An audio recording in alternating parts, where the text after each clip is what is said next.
Sud Radio, 10h midi, Valérie Expert, débat. Avec vous sur Sud Radio jusqu'à midi. Bonjour et bienvenue si vous nous rejoignez. On va commenter avec vous l'actualité avec Frédéric Dabi, directeur général adjoint de l'IFOP. Bonjour. Bonjour Valérie. François Coq, essayiste. Vous avez publié L'impératif démocratique. Bonjour. Bonjour à tous. Vous êtes également enseignant. Et Éric Tegner, président de Racines d'Avenir. Bonjour à vous. Et Dominique de Montvalon qui arrive, journaliste, éditorialiste. Bonjour Valérie. Bonjour à vous. Hommage aux soldats morts au Mali, un moment d'union nationale. On va en parler avec vous. On va parler des dessins de Charlie Hebdo également, qui ont beaucoup fait réagir. Des dessins qui, je vous les décrirai tout à l'heure, qui se moquent un petit peu des soldats, qui sont cet humour noir que peut avoir Charlie Hebdo. Donc, soutenir Charlie, on voit à chaque fois des gens qui étaient Charlie qui ne le sont plus. Dites-nous ce que vous en pensez. La liberté d'expression, oui, mais. Et puis, 76% des Français sont favorables à une réforme des retraites et en même temps, ils sont favorables à la grève. Donc, on va en parler avec vous. Ils sont favorables, on va revenir avec Frédéric Dabi qui va nuancer, favorables à cette réforme des retraites, mais pas avec ce gouvernement. C'est surtout ça en fait. Et le soutien à la grève est quand même extrêmement ténu par rapport à d'autres mouvements sociaux. D'accord, on va en reparler dans un instant. Vos coups de gueule, vos coups de cœur. Allez, on va commencer avec vous Frédéric. C'est le début de la semaine et c'est un coup de cœur musical. Oui, c'est pas un coup de cœur politique du tout. C'est Renaud, le 17e album de Renaud qui est sorti vendredi. Renaud, le phénix de la chanson française, qui était un chanteur qui se qualifiait d'énervant et maintenant qui est ultra attachant de par sa fragilité, de par cette voix rocailleuse que vous n'aimez plus beaucoup, je crois. Non, Valérie. c'est pas sa voix que je n'aime pas. Moi, ce qui m'a plu, c'est que c'est l'album de l'aboutissement qui est entièrement consacré à l'enfance et à la nostalgie, des thématiques qu'il avait largement abordées par le passé, dans Mistral gagnant, qui a été dans un sondage de mes confrères à BVA élu meilleure chanson du siècle, dans Le sirop de la rue ou Morgane de Toi. Et puis c'est aussi un album où, comme souvent, il nous parle de lui, de ses années d'errance, de malheur, d'hypocondrie. Et j'ai été frappé par une phrase où il parle du pastis, qui est le seul poison de Marseille. J'ai trouvé que c'était assez joliment dit. Bon, moi, on a le droit de pas aimer, on a le droit de... pas écouté tout l'album. Ce que j'ai entendu, on va écouter un petit extrait, mais la chanson qui passe, Les Animals, voilà quoi. Moi j'aime bien les animaux, les petits chats, surtout. Elle n'est pas complètement représentative de l'album. Il y a beaucoup d'autres choses. J'irai l'écouter, mais je trouve que la promo, en tout cas, elle est très axée là-dessus, sur l'enfance. On a l'impression que c'est un album pour enfants. Non, donc j'ai pas eu envie de l'écouter. Justement. Mais bon, vous l'avez écouté les uns les autres? Non, mais j'ai envie de l'écouter parce que moi j'ai un petit fond romantique où Mistral gagnant, c'est une de mes chansons vraiment préférées. Et en fait, ce qu'il dit, j'ai jamais rien compris. La musique, c'est pour ça qu'Animal, ça me dérange pas tant que ça. C'est vraiment sa voix, en fait. Oui, c'est vrai que c'est sa voix. Mais c'est la nostalgie, la mélancolie. Non, mais moi, je suis formidable. totalement fan, mais je trouve que le côté enfant, c'est un peu gnangnan. On fera un petit droit de suite la semaine prochaine. Voilà, si je ferai un droit de suite. Je vous promets que je l'écoute. Merci. Non, une réaction, les uns et les autres, vous l'avez pas écouté. Ça vous... Bon, voilà. On va passer au coup de cœur de François Coq, qui est beaucoup plus sérieux. Oui, d'autant que c'est pas un coup de cœur, c'est pour le coup un coup de gueule. Un coup de gueule, oui, puisque on fêtait hier un triste anniversaire, celui des 10 ans de l'entrée en vigueur du traité de Lisbonne. Autrement dit, le moment où on s'est définitivement assis sur la souveraineté populaire.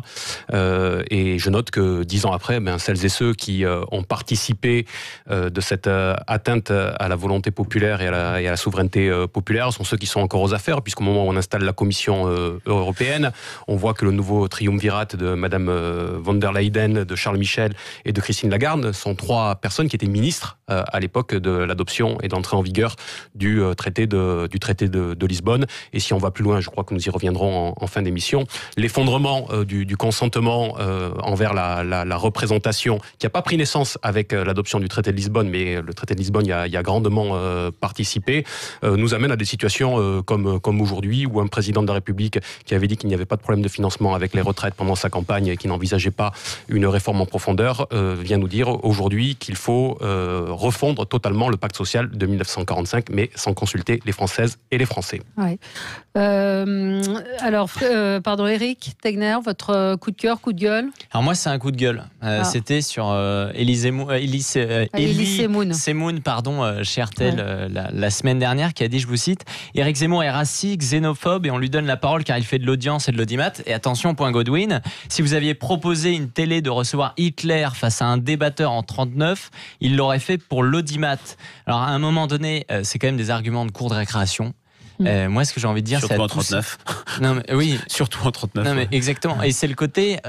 franchement, tous ces gens de la jet set qui tous les 6 mois nous font des tribunes un peu comme Omar Sy sur l'islam, etc., qui toujours ont besoin d'être dans le camp du progrès, la dénonciation de soi-disant fascistes, etc., à droite, ils devraient se contenter d'essayer aujourd'hui de faire rire les Français, qui se contentent de faire bien leur boulot, mais on leur demande pas de s'occuper de la politique, surtout si c'est pour dire des inepties pareilles. C'est-à-dire, je suis pour la liberté d'expression, oui, mais... Oui, et j'ai envie de dire, en fait, la meilleure réponse qu'on peut lui faire, c'est les audiences... C'est aujourd'hui le fait qu'Éric Zemmour qui fonctionne ça plutôt cartonne. très bien. Exactement, il a 300 000 par jour. Dominique de Montvalon. Moi, je vais dire avec des guillemets quand même, coup de cœur pour le patron de la CFDT, Laurent Berger. Je vais dire pourquoi, parce qu'on peut être d'accord ou pas avec ses positions, je ne fais pas partie de la CFDT, ça va sans dire, mais j'apprécie 2 choses. Premièrement, quand on l'écoute, on le comprend. Et deuxièmement, plus important encore, il n'est pas hystérique. Et ce qui me frappe aujourd'hui, c'est que... Et donc les autres le sont, c'est ce que ça veut dire très largement, oui, c'est ton point de vue, on peut ne pas le partager. Je tiens à dire que le gouvernement lui-même, je parle de la réforme des retraites, et a une conduite de cette réforme qui est extrêmement confuse, opaque, qui se voudra à l'arrivée, si ça tourne bien pour le gouvernement, c'est pas acquis, d'une subtilité diabolique. Pour l'instant, c'est surtout les Français sont perdus. Hein. Et d'ailleurs, c'est ce qu'a dit d'ailleurs Laurent Berger ce matin, que j'entendais chez nos confrères de LCI. Mais j'aime bien, il y a un climat qui est tellement hystérique, tellement plein de sous-entendus, je ne fais pas dans l'angélisme, parce que j'ai plus l'âge depuis longtemps d'ailleurs, mais que, je sais pas, pour moi, je trouve ça bien, j'allais presque dire de façon un peu naïve, sciemment et provocatrice, ça fait du bien, c'est rafraîchissant. Ce matin, Nicolas Bay disait « Les syndicats sont les idiots utiles d'Emmanuel Macron ».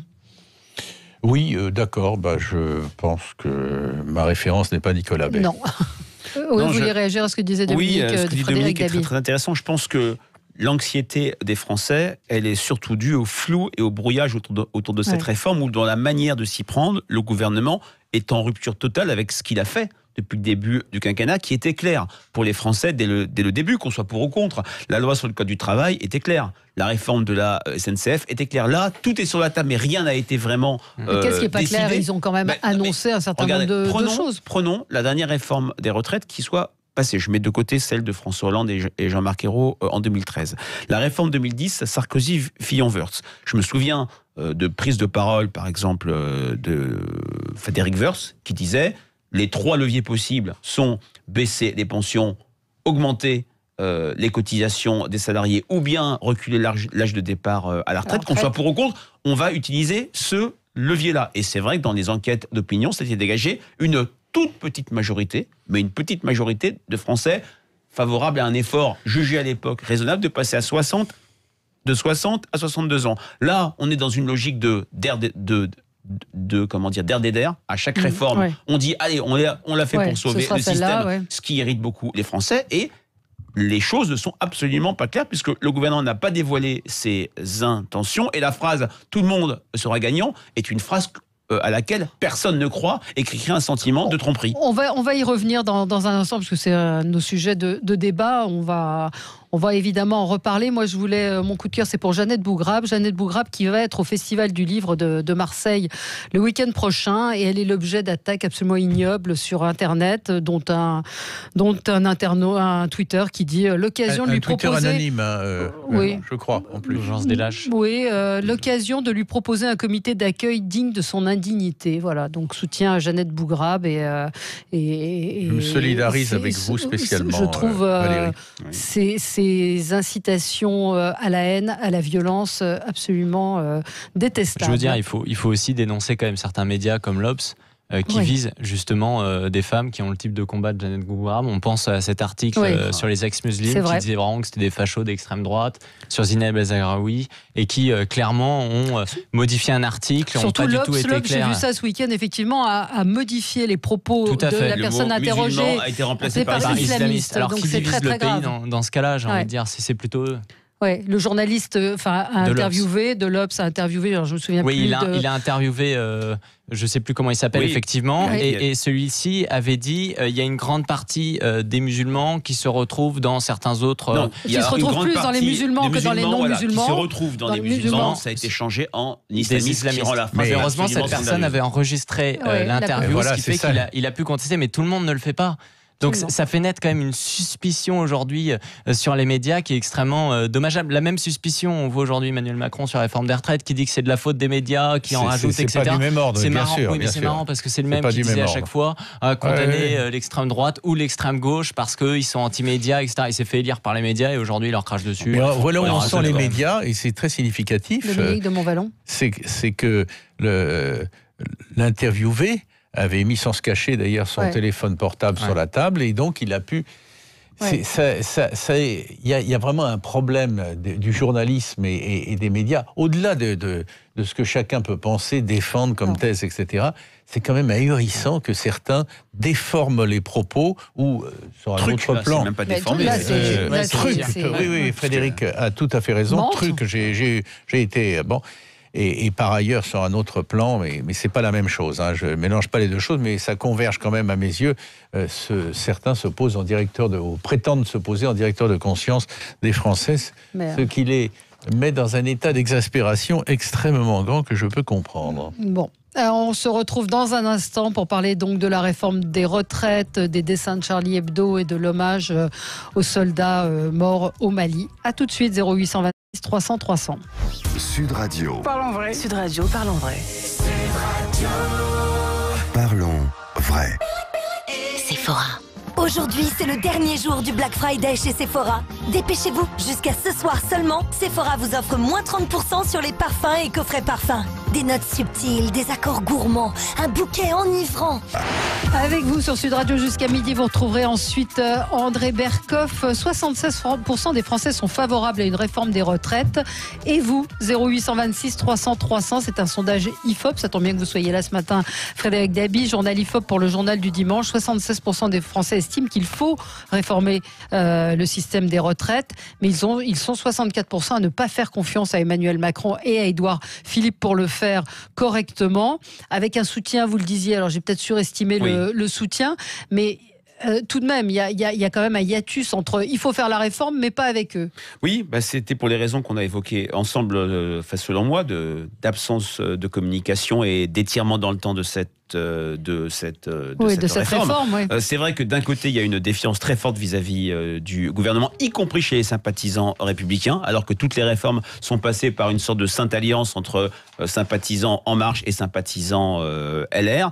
Et puis, d'un autre côté, il n'y a pas du tout une reconduction d'un 95 bis, si je puis dire, puisque le soutien et la sympathie à l'égard du mouvement du 5 décembre est pour le moment, et là c'était aussi une enquête JDD d'hier, extrêmement faible. On est sur à peine 46% de soutien et de sympathie. C'est moins que ce qu'on a mesuré ensemble avec Sud Radio il y a 15 jours pour les 1 an des Gilets jaunes. On n'est pas dans le contexte de 95 où il y avait une sorte de grève par procuration. Les salariés du privé soutenaient la grève, car on avait le sentiment que c'était un mauvais coup de plus du couple Juppé-Chirac, qui était infiniment moins populaire que le couple Macron-Philippe. François Coq. Oui, j'ai regardé les chiffres de votre enquête et comme en tant que prof de maths, je manipule moi aussi un peu les chiffres. On peut prendre et dire les choses autrement. On peut dire s'il y a 46% des gens qui soutiennent la grève, ça veut dire qu'il y a 50% de plus qui soutiennent la grève et le mouvement que de gens qui sont contre celui-ci. Je me suis permis de le remettre en perspective par rapport à d'autres mouvements. Donc des chiffres, on peut tout leur dire. Exactement. Je me permets de le dire autrement. Là où par contre je crois que les choses vont changer et sont de nature différente de 1995, c'est que les choses nouvelles vont se révéler à partir de jeudi. Je suis en désaccord avec ce qui a été dit au début de l'émission, c'est-à-dire que je pense que le gouvernement est dans une stratégie, pour le coup, relativement calculée, qui est celle de chercher, comme d'habitude, la conflictualité dans ce mouvement. Autrement dit, il aurait pu, depuis quelques jours, faire un certain nombre d'annonces dans un certain nombre de secteurs. Je pense à l'éducation, je pense à la SNCF, qui auraient été de nature peut-être à calmer certaines choses. Il ne le fait pas. Il garde tout sous le coude parce que justement, il veut ce moment du conflit de jeudi, mais là où il se trompe, c'est qu'on est rentré dans un mouvement qui part pour jeudi et suivant. Et le plus important, c'est ce suivant. Parce que ce qui permet d'agréger les gens, ce n'est pas simplement la question des retraites. Bien sûr que les gens, quelle que soit leur profession, quel que soit leur statut, rentrent sur la question des retraites. Mais déjà, l'idée générale, celle de la mise en mouvement, dépasse cette seule question des retraites. C'est la question de la vie du quotidien et de la précarité généralisée. Les gens n'en peuvent plus de vivre en tirant la langue. Et c'est ce fond-là, c'est ce substrat-là qui fait que justement, on est à l'aube d'un mouvement bien plus puissant qui veut dire, c'est le début de la fin. Soyons prudents. Oui, on verra. Mais je crois que c'est mais soyons prudents quand même, parce que la grève SNCF de 2018, c'était également une grève qui n'était pas en continu, mais une grève perlée. Et on a vu un rejet très fort des Français et que la réforme. on n'est pas là pour prendre des paris, mais je crois qu'on pourra expliquer ce qui va se passer derrière. Mais c'est intéressant sur le désir. Est-ce qu'il y a un désir de conflictualité de la part du gouvernement? Est-ce qu'ils ont envie d'aller au conflit? C'est une vraie question. Éric Tegner, vous vouliez réagir? Alors moi, je trouve que, en fait, justement, Macron, là, il joue un jeu dangereux parce que l'électorat des Républicains qu'il essayait de draguer ces derniers mois, je pense, va être déçu de la réforme des retraites. C'est ce que condamne aujourd'hui très bien, par exemple, Bruno Retailleau, lorsqu'il s'attaque vraiment à cet angle mort du macronisme. Pour moi, il y a deux grands éléments de la réforme qui sont manquants. La première, c'est que, et c'est Delevoye qui l'assumait la semaine dernière, il y a un manque d'actifs aujourd'hui pour financer notre système de retraite, mais également l'État-providence.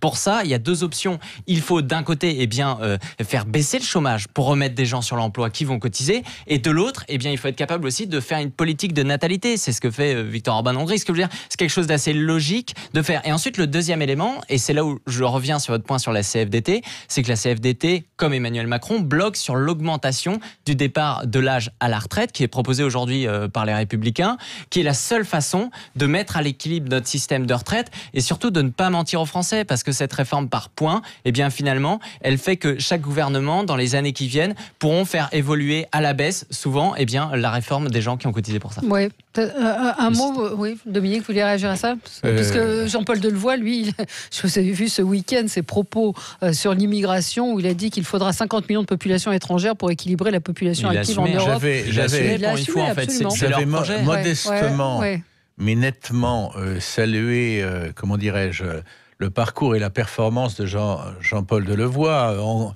qui sait ce que veut dire un électeur, qui est ancré dans la réalité et pas celle de Michel Denisot, pour faire un mot. Etc. J'ai trouvé invraisemblable sa sortie devant les étudiants, notamment sur le fait qu'il faudrait je ne sais plus combien de millions de... C'est irresponsable. Mais il l'assume. Oui, c'est irresponsable et ça aggrave un dossier qui est déjà très lourd. Je me suis demandé s'il n'était pas menacé par le burn-out. Il a assumé en disant que les propos étaient sortis de leur contexte, interprétés de façon erronée, que son opinion et que l'immigration est un sujet sensible qui cristallise les oppositions et crée des divisions. Enfin, dans ce cas-là, on dit pas... C'est pour ça que je préfère Laurent Berger, parce que lui, au moins, on comprend ce qu'il veut dire. C'est quand même le haut commissaire. C'est quand même lui qui, pendant 2 ans, a bossé sur le sujet. Exactement. Donc on peut se poser la question. Mais pour revenir à ce que disait François... À mon avis, dérapage. Non, pour revenir aux chiffres que nous propose Frédéric Dabi, moi, je trouve ça intéressant. Alors, je dis 2 choses. Premièrement, il est tout à fait clair... Non, il y a 3 choses. Premièrement, il est tout à fait clair que le gouvernement s'est mal débrouillé avec cette réforme et que je ne sais pas si, après un triple salto arrière, il va finir par, à sa façon qui ne fera pas l'unanimité, par retomber sur ses pieds. C'est pas acquis. Deuxièmement, du coup, est-ce que cette réforme verra le jour ou ne verra pas le jour ? Ne verra pas le jour, ça veut dire sera-t-elle défigurée au point qu'on ne pourra plus parler de la réforme qui avait été initialement... envisagé, mais quel est le but du gouvernement? La question que pose François Coq, c'est-à-dire pourquoi... Je me permets d'ajouter, Valérie, juste une chose. Ce sondage montre que le gouvernement, qui est donc sur le reculoir, qui est en tout cas un peu dans le noir, dans le tunnel dans le noir, a quand même réussi quelque chose. C'est-à-dire que les Français ont massivement disent que la situation actuelle n'est pas tenable dans la durée et qu'elle est profondément inégalitaire. Attendez, Là, le défi, le gouvernement a des défis dans les jours qui viennent, et je répète, je ne sais pas s'il s'en sortira.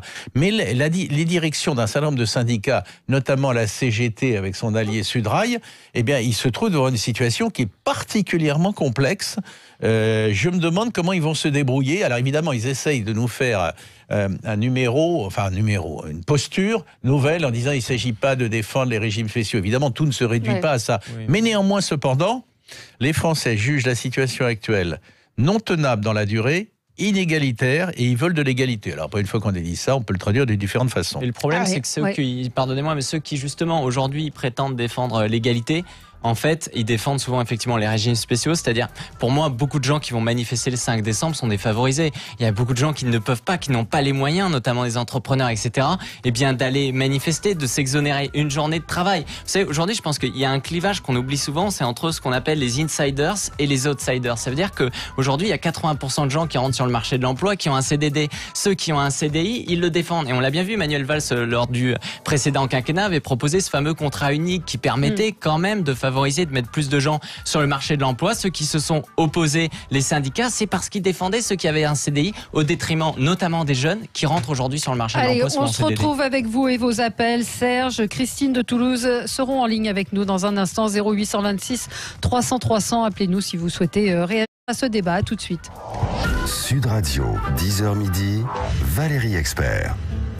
Le dimanche 8 décembre de 10h à 18h, c'est la 23e édition des Portes Ouvertes des vins de Jurançon. 45 domaines, 45 vignerons pour 45 fêtes. Animation, concerts, expositions, marché de producteurs locaux, dégustation de vins, un programme festif et gourmand au cœur des coteaux du Jurançon bordant les Pyrénées. De domaine en domaine, nos vignerons vous ouvrent leurs chais pour partager avec vous la passion de leur terroir et de leur métier. Infos et réservations sur vin-jurançon.fr. L'abus d'alcool est dangereux pour la santé. Et si cette année avec Orange, on pouvait tous attraper le Père Noël? Bah moi, avec l'appli Maison Connectée, je vais traquer le Père Noël avec mon détecteur de mouvement et je l'attraperai dès qu'il sera rentré chez moi. Ouais, mais moi, avec l'appli Maison Connectée, dès qu'il sera chez moi, je mettrai le chauffeur. Sud Radio, 10h midi, Valérie Expert, débat. J'ai perdu mon micro. Avec vous sur Sud Radio pour commenter l'actualité. On parle de la réforme des retraites, de la mobilisation jeudi prochain avec Dominique de Montvalon, Frédéric Dabi, François Coq et Éric Tegner. Nos auditeurs sont là aussi au 0826 300 300. Vous êtes avec nous sur Sud Radio. Serge, bonjour. Bonjour. Qu'est-ce que vous vouliez nous dire? Vous êtes près de la retraite, c'est ça? Moi, je suis à quelques trimestres de la retraite. Donc vous n'êtes pas concerné. Je serai quand même bientôt concerné, puisque quand même le temps passe vite et je suis plus près de la sortie que de l'entrée, comme on dit ici. Oui, mais vous ne faites pas partie des gens qui vont être concernés par la réforme. La réforme, elle, telle qu'elle a été prévue, aurait dû, je pense que ça a été, je ne sais pas si ça a été abandonné pour ceux qui sont nés à partir de 1963, donc c'est pas votre cas. Non, mais peu s'en faut, mais dans mon entourage, j'ai pas mal de personnes qui sont concernées. Et je voulais poser la question aux participants de ce débat, qui a induit cette retraite ? Qui a demandé de faire cette retraite? Parce que moi, j'ai pas encore vu de grand débat national. Je n'ai pas vu de référendum, par exemple. Je n'ai pas vu, on n'a pas demandé son avis au peuple sur rien. Ça fait longtemps qu'on s'en passe dans ce pays. Mais d'où ça vient, cette retraite? Messieurs, dites-moi un peu. Moi, je peux essayer de le dire selon mes connaissances. C'est-à-dire que ça a été abordé pendant la campagne présidentielle. C'était une mesure du candidat Fillon qui était favorable à un allongement à 65 ans. Je passe sur votre contrôle. Je sais qu'Emmanuel Macron s'était prononcé contre l'allongement de départ à la retraite, mais il avait parlé d'une réforme des retraites. Mais c'est vrai que c'était assez flou du point de vue du candidat Macron. Oui. François. Je le redis, pendant la campagne de 2017, et c'était inscrit noir sur blanc dans son programme, Emmanuel Macron a dit: le problème des retraites n'est pas un problème de financement. Aujourd'hui, l'argument qui est avancé pour faire cette réforme est un problème de financement qui surgit comme ça du chapeau avec un rapport du Conseil d'orientation des retraites qui a changé d'ailleurs par rapport au rapport qui a été rendu il y a 2 ans et qui donne des perspectives totalement opposées. Ce que dit votre auditeur est totalement juste et c'est pour ça que pour le coup, je crois personnellement qu'il va y avoir des choses extrêmement importantes qui vont se jouer le 5 et les jours qui vont suivre. Ouais. Parce que contrairement à ce qu'on disait tout à l'heure, on a beaucoup parlé de l'attitude des organisations syndicales. c'est un élément important. Mais aujourd'hui, nous n'en sommes plus là. Nous n'en sommes plus simplement dans ce qui va se passer avec et autour des organisations syndicales. Le mouvement actuel déborde déjà de ça, parce que nous sommes dans une nouvelle période, celle où je l'évoquais dès le début de cette émission, il y a une crise de la représentativité à tous les niveaux. Et quand Gérard Darmanin va hier dans le journal du dimanche dire... on ne veut rien moins que refonder le pacte social de 1945. Les gens disent, ok, ben peut-être, c'est d'ailleurs ce que dit le sondage de M. Dabi, je crois. Les gens disent, on n'est pas forcément contre la réforme, mais par contre, on veut avoir droit au chapitre. Ouais. On veut pouvoir décider de ce qui est bon pour soi et bon pour tous. Et donc, de ce point de vue-là, il y a une question démocratique qui se pose, et la jonction de la question sociale avec la question démocratique est une étincelle qui pourrait embraser la plaine. Oui. Juste un mot pour aller non pas dans votre sens, mais pour attraper un morceau de votre raisonnement. J'ai moi-même, en réponse aux questions posées, beaucoup évoqué les centrales syndicales, la CGT, dans un autre registre, la CFDT, mais en réalité, a fortiori la CGT, sont aujourd'hui, font l'objet d'un rejet, ou en tout cas d'une critique de plus en plus violente, comme les partis politiques de la part des Français, et ce sont des centrales syndicales qui sont plus à la remorque des électeurs et des citoyens que conduisant, comme on l'a connu pendant 30 ou 40 ans, conduisant le bal, conduisant la main. C'est donc une situation dans laquelle, qui rend tout pronostic, d'ailleurs on s'en garde, tout pronostic sur la suite, c'est-à-dire les lendemains du 5, absolument imprévisible, éventuellement une situation un peu dangereuse, mais en tout cas, c'est un peu sur fond de crise des centrales syndicales, c'est un peu le début de l'ère, enfin la poursuite ou l'accentuation de l'ère du spontanéisme, basiste. Je tenterai de compléter ce que dit Dominique, qui me paraît très juste. Si on compare par rapport à 1995 et si on essaie de voir dans quel état est l'exécutif actuel, impopulaire, mais qui a son socle quand même, malgré tout, notamment qui tient sur la question des réformes entre En Marche et les sympathisants des Républicains, et où en était l'exécutif en 95. On oublie de dire que 95, c'était l'aboutissement d'une colère absolument massive à l'égard du couple Chirac-Juppé, qui dès le début du septennat avait été vu comme trahissant ses promesses. La France pour tous et la facture sociale dès le mois de juillet, parce qu'ils trouvent des caisses largement vidées par Édouard Balladur, augmente la TVA de 2 points, baisse le livret A. Au mois d'octobre, il y a la mise entre parenthèses finale de la campagne présidentielle pour le pacte européen et le respect des critères de Maastricht. Il y avait déjà dans le pays une colère très forte sur fond de sentiments de trahison, ce qui a, je dirais, alimenté le soutien par procuration à la grève. La réforme des régimes spéciaux et de la sécurité sociale était vue comme la trahison. De plus, on n'en est pas là pour le moment, mais c'est vrai que la colère est quand même bien là. On a vu, nous ensemble, Valérie, il y a 15 jours, un sondage sur les 1 an des Gilets jaunes sur les raisons de la colère des Français. Il y a le déclin irrémédiable des institutions que sont l'hôpital, l'école, et puis il y a le sentiment que le travail paye mal. La retraite n'est pas citée, mais on est complètement sur des questions sous-jacentes. Oui. On a Christine en ligne avec nous. Bonjour Christine. Oui, bonjour. Alors, je suis enseignante. Bonjour à tous. Bonjour. Et je vais prendre ma retraite bientôt et je pars déjà écœurée. Pour moi, état menteur, état voleur. Alors, vous parlez d'égalité et de mettre de l'égalité dans la retraite. Commencez par mettre de l'égalité déjà dans le traitement des gens aujourd'hui.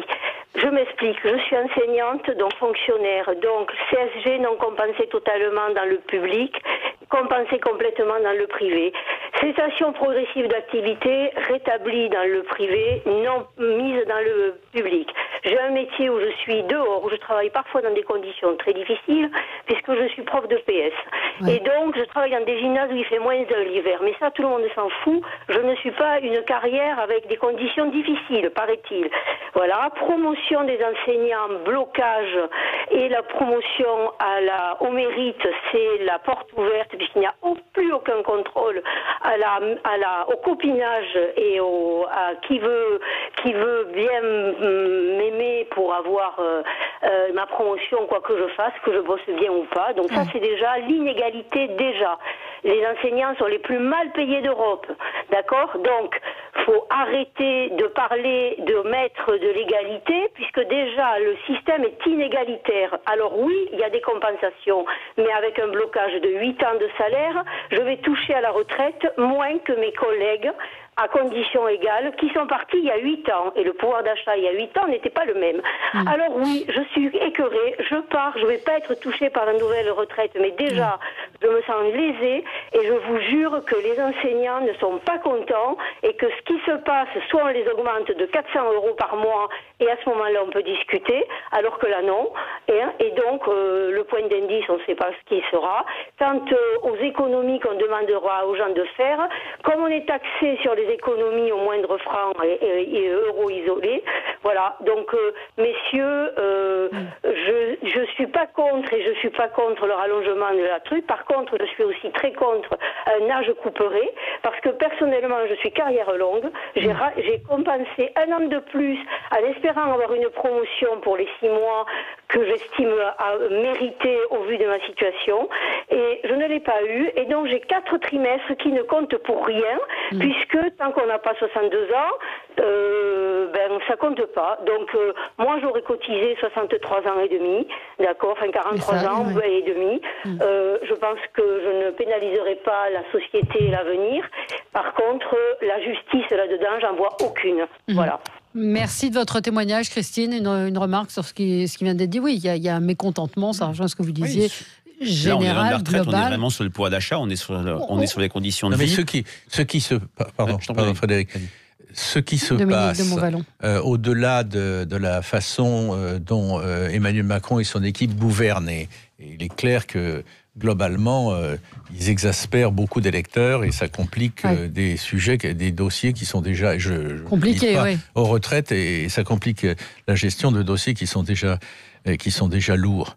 Mais ce qui se passe, c'est que l'ensemble des Français, et puis après chacun son avis, sont en train de comprendre que c'est terminé la longue période qui a démarré avec l'après-guerre, avec les accords qui ont été conclus au sortir de la guerre et qui ont créé un pacte social sur lequel, bon an, mal an, nous avons tous, je ne parle pas pour les plus jeunes évidemment, mais nous avons tous vécu.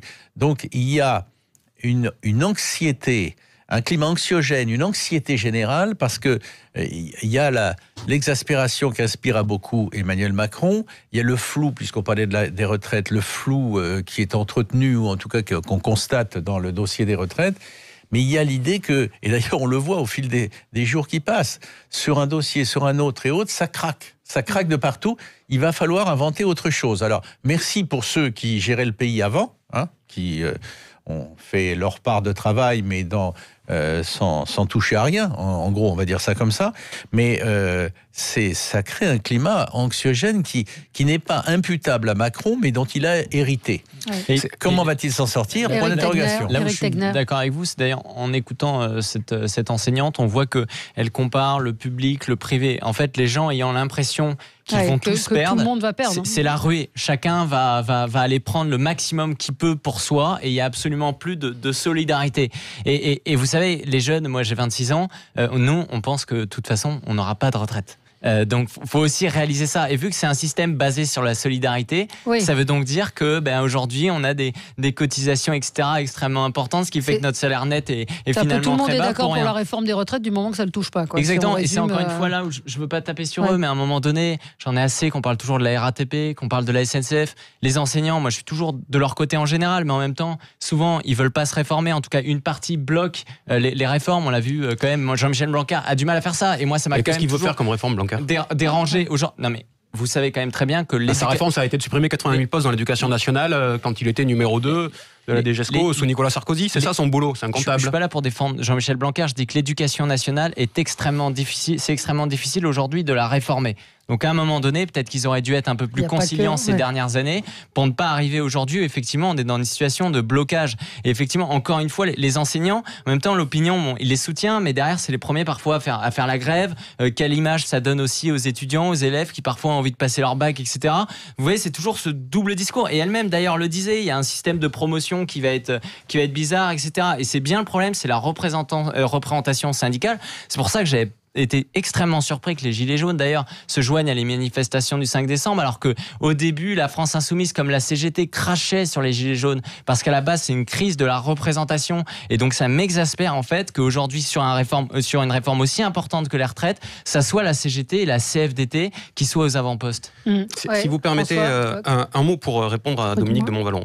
Vous disiez, tout cela n'est pas imputable directement à Emmanuel Macron, et excusez-moi, et vous disiez, les gens sentent que c'est le moment où on a besoin de changer le pacte social de 1945. Mais justement, le fil, il est là. C'est que on n'a pas forcément besoin de changer le pacte social de 1945, on a peut-être besoin de le faire évoluer, mais sans doute pas de le remettre sans doute pas de le remettre totalement à plat, et pas de casser surtout pas de casser la logique de solidarité qui y a prévalu. Et celui qui propose de faire ça, c'est Emmanuel Macron, justement parce que Emmanuel Macron, son seul projet, son seul programme, c'est d'inscrire la France dans la logique de la mondialisation néolibérale. Et donc les gens rejette ce projet-là et voit bien que la responsabilité est tout entière aujourd'hui portée sur Emmanuel Macron.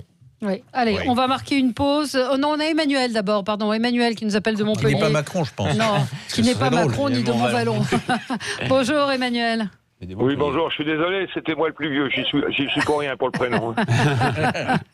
Vous n'allez pas changer de prénom quand même. Non, mais par contre, j'ai peur que dans l'avenir, il n'y en a plus beaucoup qui s'appellent comme ça. On verra, notre ami Frédéric Gabi fera des sondages. Oui, moi je voulais intervenir, parce que je trouve que, comme toujours, le débat est tronqué. Moi je pense que bien évidemment majoritairement les gens sont pour une réforme des retraites, mais pas du tout celle de Macron, pour la bonne raison qu'il y a des infos qu'on oublie tout le temps de dire, par exemple qu'il y a 150 milliards de réserves dans les caisses de retraite. Ça c'est une info qu'à 3 jours que vous avez d'ailleurs relayée. On a effectivement une auditrice qui posait la question en disant est-ce que c'est vrai qu'il y a une cagnotte en réserve. Grosse cagnotte. Deuxième chose, on est tout le temps en train de nous expliquer qu'on vit plus longtemps, sauf qu'on oublie la formidable augmentation de productivité depuis les années 80, on a un pays qui est 5 fois plus riche que dans les années 80, et ça on se garde bien de le mettre dans la balance. Donc je pense qu'une réforme de retraite, il en faut une. Il faut descendre l'âge de la retraite à 55 ans, parce que ça va faire travailler les chômeurs, parce que les chômeurs, ça a un coût aussi.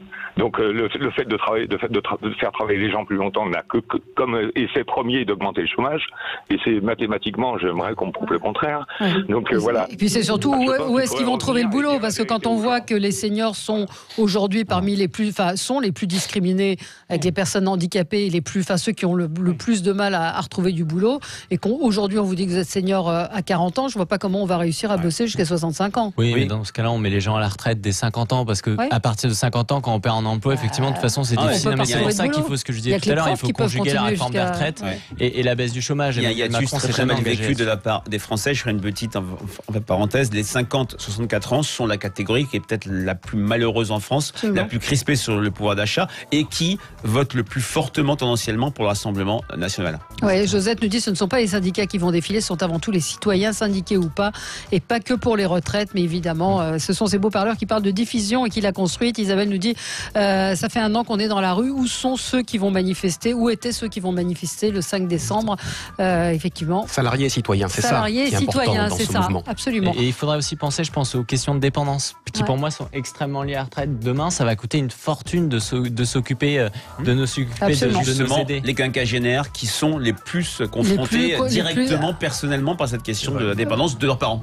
Allez, on se retrouve dans un instant. On va parler de l'hommage qui va être rendu aux soldats morts au Mali. Dites-nous ce que vous en pensez. La France, donc, ce sera cet après-midi dans la cour des Invalides, 0826 300 300. Sud Radio, c'est vous qui en parlez le mieux. Merci Sud Radio pour nous donner la parole, parce qu'on fait souvent des débats sur la banlieue ou sur les musulmans sans nous. Sud Radio, parlons vrai.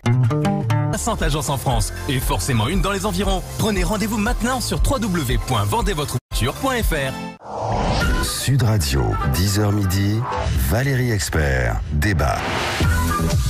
Avec vous sur Sud Radio jusqu'à midi. Dans un instant, ce sera André Berkoff qui sera à ce micro hommage aux soldats morts au Mali cet après-midi. L'hommage sera rendu dans la cour d'honneur des Invalides à partir de 15h. C'est une cérémonie solennelle. Je voudrais qu'on dise quand même quelques mots des dessins de Charlie Hebdo. Peut-on rire de tout? La question se repose à chaque fois qu'il y a des sujets sensibles. C'est le dessinateur Biche qui a publié donc dans la dernière édition de Charlie Hebdo 3 dessin, on voit un cercueil recouvert du drapeau français devant Emmanuel Macron. J'ai rejoint les gens pour sortir du lot, ou un autre où on voit un militaire avec une tête de mort, de cadavre. Je protège mon pays, je progresse dans ma vie, et un autre qui est je suis tourné vers les autres et vers mon avenir, avec des militaires qui portent un cercueil.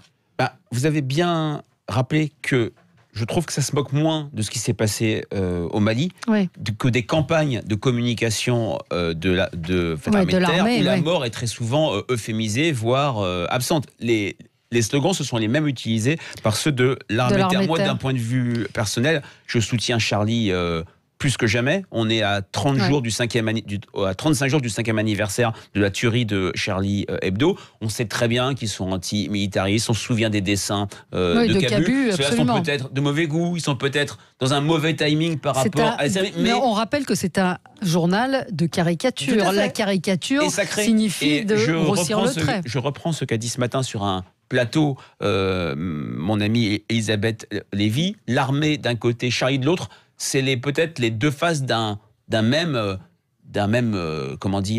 bien vivre, ou plutôt d'un même goût, d'une même civilisation française. Défendre le pays et puis se moquer de tout, blasphémer, caricaturer. Bien sûr que les familles peuvent être choquées par ce type de dessin, mais ça fait partie de l'ADN de Charlie Hebdo. Oui, Riss a adressé une lettre au chef d'état-major d'ailleurs en disant qu'il avait lu la lettre ouverte qui lui avait été adressée, que c'était l'occasion d'exprimer ses condoléances, que les destins publiés dans le drame sont dans la veine de ceux que nous diffusons habituellement. Ils étaient crus, mettaient en scène sans ménagement la dureté du destin militaire confronté à la mort. L'ironie est souvent mal acceptée quand elle touche les moments les plus dramatiques de l'existence. Éric Tegner. Moi, je veux bien qu'on fasse de l'humour. Déjà, j'ai pas trouvé leur une drôle. Je trouve pas ça marrant, honnêtement. Donc en fait, du coup, c'est de l'attaque gratuite. Alors évidemment, ils ont la liberté d'expression. Moi, c'est comme vous, je soutiens à fond Charlie Hebdo, mais nous, on a notre liberté aussi de dire que c'était un crime. Moi, je ne peux pas entendre. Je soutiens la liberté d'expression, mais soit vous la soutenez, soit vous la soutenez pas. Est-ce que j'ai dit que je voulais interdire ça? Non, mais il peut pas y avoir de mais. Moi, j'ai la liberté de critiquer. D'accord. C'est ça que je veux dire. Et j'ai la liberté de dire. Oui, mais si vous êtes pour la liberté d'expression, vous pouvez pas dire mais. Vous dites je suis pour la liberté d'expression. Dans ce cas, si vous voulez, il faut être plus compréhensif. Mais derrière, le fait est que je trouve quand même cette une plutôt dégueulasse. Le fait est que si le chef d'état-major de l'armée de terre s'est prononcé, un peu sorti de son droit de réserve, j'ai envie de dire, c'est certainement parce que des familles ont été scandalisées. Je pense qu'il faut aussi penser quand même à ces familles aujourd'hui. Il faut penser qu'elles sont meurtries. Et le plus jeune avait 22 ans qui est décédé. Je sais qu'il y avait une jeune épouse, son enfant a moins d'1 an. Il y en a une qui est enceinte.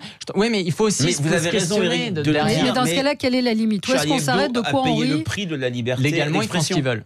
Mais derrière, il y a un moment donné, il y a une question effectivement de timing. Et il faut également se poser la question de préserver quand même certains de nos soldats déjà, qui eux n'ont pas le droit de s'exprimer. Est-ce que l'ironie et l'humour ont droit de citer? C'est-à-dire que c'est ce que dit Riss également dans sa lettre ouverte. Oui, ils ont le droit de citer. Ces dessins n'avaient pas pour but de douter de leur courage et de leur détermination. Ils disent notre journal se doit de rester fidèle à son esprit satirique, parfois provocateur.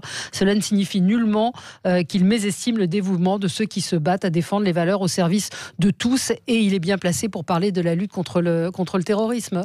C'est en ça qu'il y a un message qui s'adresse à l'institution et qui n'empêche pas toute l'empathie nécessaire avec les victimes, avec leurs familles. Il y a un double message, à mon avis, dans les unes et dans les dessins de Charlie. L'un d'entre eux, c'est qu'il y a un vieux fond antimilitariste avec lequel on est d'accord ou pas d'accord. Le deuxième, mais ça a été dit il y a un instant par M. Dabi, c'est que sur ces questions-là, on a quand même droit à des campagnes depuis des années maintenant où on nous présente le fait de s'engager comme le faire dans un jeu vidéo. Voilà, on a l'impression qu'on est derrière une console quand on voit les spots de l'armée. Eh bien, voilà, être militaire aujourd'hui, ce n'est pas ça. Oui, ça rappelle à la Charlie le dit à sa façon, et je pense que c'est assez utile aussi de le faire. Je suis assez d'accord avec Vincent qui nous dit nous ne devrions même pas discuter de cette une et de ces dessins, laissons les caricaturistes tranquilles. Je suis assez d'accord. Comme tout le monde, je me souviens de ce qu'a vécu et enduré l'équipe de Charlie Hebdo. Deuxième point, Charlie Hebdo n'est pas le journal officiel de la République française. Ceux qui ont envie de le regarder, de l'acheter, de le lire, le font, et ça ne devient pas l'alpha et l'oméga de toute c'est pas le Figaro ou le Parisien qui, à sa une, moque les militaires. C'est un... Non, mais c'est un journal spécifique, Et je veux juste ajouter que j'ai beaucoup apprécié, vous l'avez cité, la réaction, à mes yeux, nouvelle, inhabituelle, du patron de la rédaction RIS. Oui, ce sont des propos inhabituels de leur part, balancés, qui revendiquent l'ADN et l'héritage de Charlie Hebdo et qui en même temps tient des propos vis-à-vis de ceux qui vivent aujourd'hui des choses atroces, c'est-à-dire la famille de tous les militaires tués, des propos qui sont dignes et qui sont très bien. J'ajoute juste ceci, j'entendais ce matin sur une radio le témoignage de la compagne qui est enceinte d'un des militaires qui a été tué là-bas. Monsieur Frison, le fils du député. Oui, Frison Roche. Ah non, c'était le fils de Bockel.